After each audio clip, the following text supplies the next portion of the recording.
Hi, everyone. How's it going? It is 2026. Happy New Year to everybody. I hope you had a few days off, took some time to rest and relax and to connect with friends and family. I certainly took the time to just really reflect on 2025, thinking about the holidays are hard for me. So, definitely thinking about all the people in my life that I've lost. Both people, some people I've lost to death, right? Passing away. And others I've lost because their relationship ran its course. And I think it's really just part of life where people come into your lives and it may have been a really beautiful connection and you have a lot of great memories. And then it sort of ran its course and they are no longer in my life. And I think just reflecting on those, positive, really quality relationships and new relationships I've made, I've gained the new connections that I hope to gain in the future. For me, relationships are everything. I value the connections I have. I value my clients. I value all of you. I am thinking a lot about how I want to show up in 2026 and the work that I continue to have to do on myself, the blocks that have been with me that I can keep working on to unblock, and some that I've come to realize are there and that I want to work on and want to move past. So, even though I'm a practitioner and I've been for 25 years, I am a practitioner for life. Even like I will show up for you all, but I also have to show up for myself and keep pushing and challenging myself and having like brutal honesty with myself and all my clients. I owe it to everybody, right? This is why you hire me. This is why you show up for me. And what I can do for all of you, my promise is that I'll keep showing up and keep working on myself so I can continue to be a conduit to connection and healing. So 2026, if I can feel it in my bones, is going to be an amazing year. And I know we've all been through a lot the last few years and lots of disappointment and like disbelief, I would say. But I feel like 2026, there's a lot of awakening that's going to happen. People are already starting to see that there is so much more than meets the eye and that we need to question, we need to be curious, and we need to engage our critical thinking because I think a lot of us have been like blindsided. The wool's been pulled over our eyes. A lot of like misunderstandings, misconceptions, all of that stuff. I'm sure most of you can relate to what I'm talking about. So I think what we can do is commit to being brutally honest with ourselves, be as authentic as possible, be kind, show up in life, don't be mean, don't be a jerk. Just be a kind person that has a solid moral compass and believes in betterment of yourself, of others, all that stuff. So I'll get off my soapbox and I'll jump into today's material. But again, I want to encourage you to subscribe. If I haven't, if you're new to me, I'm Dr. Frankie. I'm a board certified sex therapist. I'm also a clinical psychologist who's been practicing for 25 years. And I'm the CEO and founder of Little Gay Book, which is a matchmaking company that is nationwide. And if you are looking for a quality partner, you're ready to show up in your relationships, and you want to meet somebody great, definitely reach out to us. We'll hop on a call with you. We can share all about how we do what we do to see if you are the kind of client that we can work with and be successful with. And if you're straight and you're interested in working with a matchmaker, reach out to me and my team, and we'll get you connected to a matchmaker that will be a good fit for you anywhere in the world.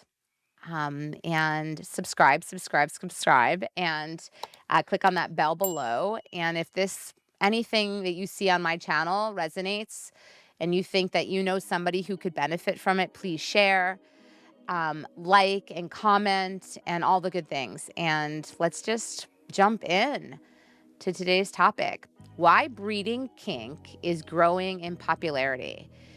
Maybe you've seen people talk about their breeding kink or wanting to be bred on social media or in your favorite steamy romance novel. What does it mean, and how can a regular part of human reproduction become a kink?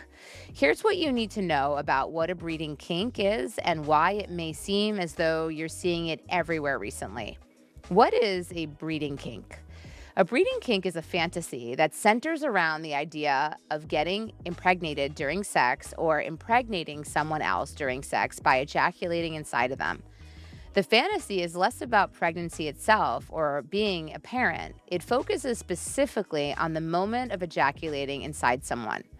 For many people interested in this kink, it intensifies the moment of climax to imagine they're being impregnated or focusing on the fact that they could be. Partners might get turned on by the idea of the receiving partner being filled up or use dirty talk specific to a breeding kink, like, "I'm going to get you pregnant," or "put a baby in me." Who is into breeding? The most literal basis of a breeding kink is rooted in, at least nominally, heterosexual and cisgender sexual roles, or at least the idea of them.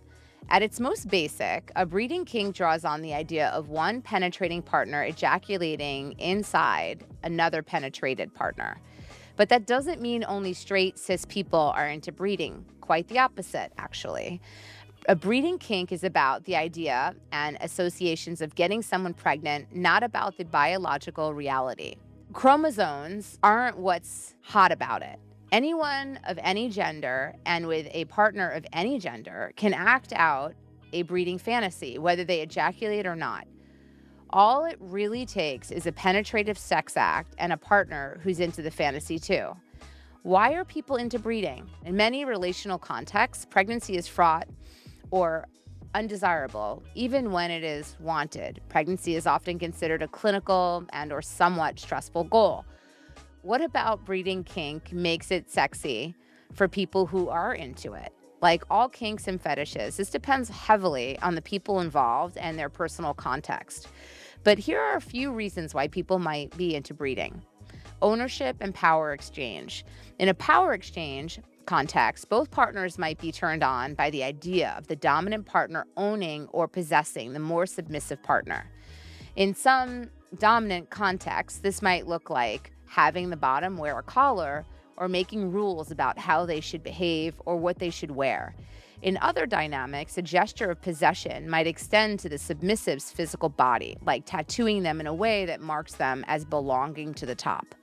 Breeding fantasies or pregnancy play can be part of this dynamic, playing up the idea that the penetrating partner can come inside the receiving partner or get them pregnant at all because they belong to them. For partners who are into this consensual and mutually pleasurable dynamic, a breeding fantasy can intensify this bond at the height of climax. For partners who are into degradation as part of a dynamic, breeding can also get at the fantasy of being treated as a less than full person. Being good for nothing other than breeding? Couples who are into playing with consensual non-consent might also role play about getting someone pregnant against their will or without their consent. Risk and taboo. Many people put a lot of effort and resources into not getting themselves or others pregnant, especially if we're having casual sex. We may feel significant anxiety or stress around the idea of unexpected pregnancy in real life. Seemingly paradoxically, this may make the idea of a breeding kink that occurs only in the realm of fantasy even better. The taboo of doing something we know we're not supposed to do, like having unprotected sex or getting someone pregnant, when in real life it would be a mistake to do so, can heighten all the intense feelings we're already experiencing with sex. For many of us, introducing the idea of the taboo or forbidden or of taking a risk into sex turns us on immensely. Love and commitment. For some people who are into breeding, the idea of being impregnated during sex is a way to honor and heighten an emotional commitment that they already share with the partner. For people who are already in a long-term relationship or a marriage, or who are seriously in love, the fantasy of breeding can be a way of further enshrining that connection and making sex more emotionally intense, even if actually having and raising a child isn't something you or your partner actually want right now or ever. Why might a breeding kink be more popular right now? There's no definitive answer to why breeding kinks might seem to be on the rise right now. It is true that reproductive rights and the specter of unwanted pregnancy is very present culturally and in the personal lives of many people in our current moment. As abortion access and reproductive freedoms are rolled back across many U.S. states, pregnancy has become riskier and unwanted pregnancy a more realistic danger for many Americans. Though it may seem paradoxical, higher risk associated with real pregnancy may make the fantasy of pretend impregnation hotter and more appealing for some. For many, the appeal of a breeding kink is predicted entirely on risk and taboo. From trade wives to natalism to the criminalization of abortion, pregnancy, and reproduction are very much in the zeitgeist right now, and it may not be surprising if it's showing up in our fantasy lives. That said, it's also possible for kinks to spread and grow more popular organically. As kink and sexual diversity become more commonplace and socially acceptable, it's common for it to seem as though everyone is suddenly into something new, when in fact, they've been into those things in private for a long time. And that's what I have for you all today. Comment, like, subscribe. I'll be here with you all next week. Thank you so much for being here and showing up for me. Take really good care, everyone. See you then.